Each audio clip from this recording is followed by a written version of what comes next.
chamber pots were frequently dumped into the street. Castles ejected waste from tall windows into communal cesspits. In Europe, the fall of the Roman Empire brought public sanitation into the Dark Ages.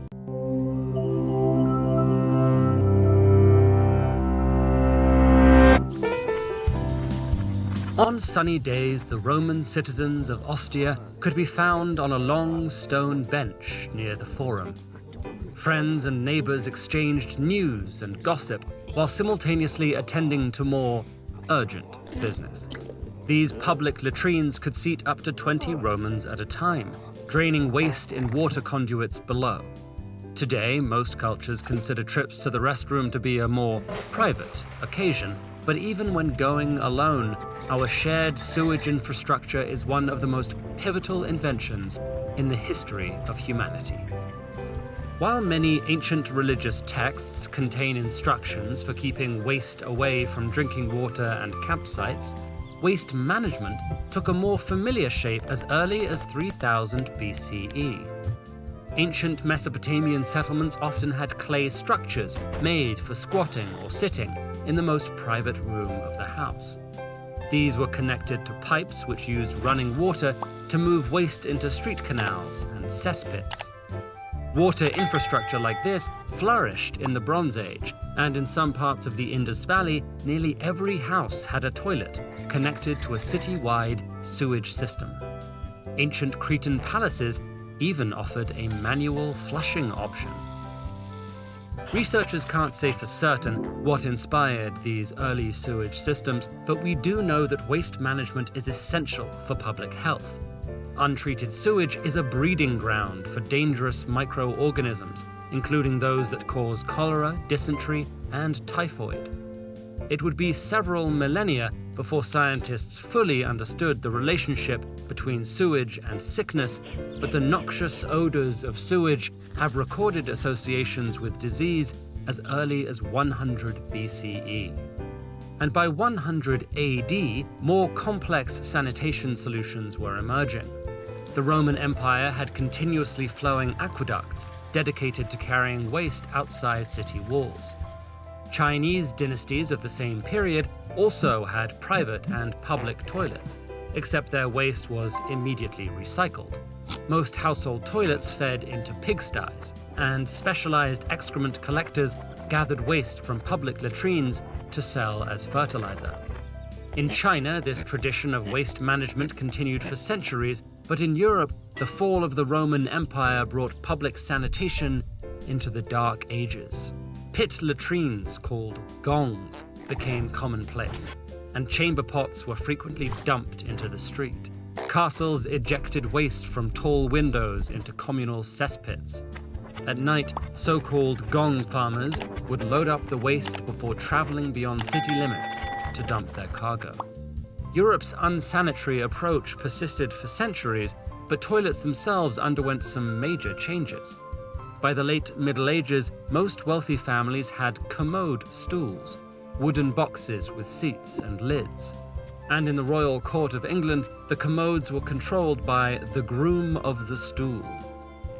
In addition to monitoring the king's intestinal health, the groom's intimate relationship with the monarch made him a surprisingly influential figure. The next major leap in toilet technology came in 1596, when Sir John Harington designed the first modern flush toilet for Queen Elizabeth. Its use of levers to release water and a valve to drain the bowl still inform modern designs, but Harington's invention stank of sewage. Thankfully, in 1775, Scottish inventor Alexander Cumming added a bend in the drainpipe to retain water and limit odors. This so-called S-trap was later improved into the modern U-bend by Thomas Crapper, though the term crap predates the inventor by several centuries. By the turn of the 19th century, many cities had developed modern sewage infrastructure and wastewater treatment plants, and today toilets have a wide range of features, from the luxurious to the sustainable. But roughly 2 billion people still don't have their own toilets at home, and another 2.2 billion don't have facilities that properly manage their waste, putting these communities at risk of numerous diseases. To solve this problem, we'll need to invent new sanitation technologies and address the behavioral, financial, and political issues that produce inequity throughout the sanitation pipeline.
Kimi ni kizuite to ima mo sono mune wo uchi narasu